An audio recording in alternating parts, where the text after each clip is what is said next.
Bugun u siz haqingizda nimalarni o'yladi va sizga nima demoqchi? Xaritadan so'raymiz. U qanday odam va u siz haqingizda nimalarni o'yladi? Sizga nima demoqchi? U sizni yoqtirib qolgan.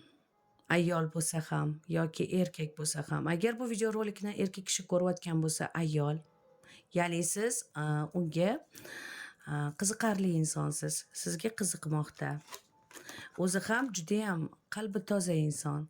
Undan tashqari sizga bu qanaqadir boshqa bir etap, bu munosabat sizni rivojlantirish uchun hayotingizga yo'liqdi.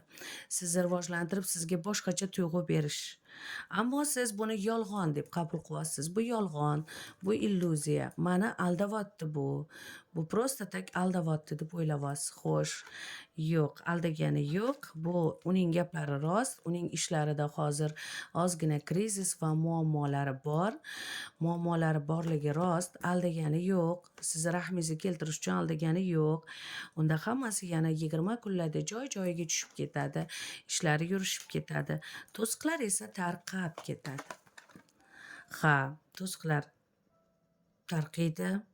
Farishtalar o'z panohiga oladi va seriozli suhbat qurish boshlanadi sizlarda. Hozircha xuddi oddiy suhbatlar ketmoqda. Uning dardini yoki sizning dardingizni eshitishlar bo'lgan, ammo siz haqingizda u juda ham yaxshi xayolda, juda ham sizga sovg'alar qilmoqchi, siz bilan ajoyib kunlarni o'tkazmoqchi, siz bilan uzoq-uzoq suhbatlar qurmoqchi. Siz unga judayam qiziqarlisiz. Hozirgi paytda faqat o'z haqingizda o'ylamoqda. Va siz bilan yaxshi suhbatlar qurish va sirlashish, undan tashqari kelajakda biron bir planlar tuzish niyati bor. U yaxshi inson.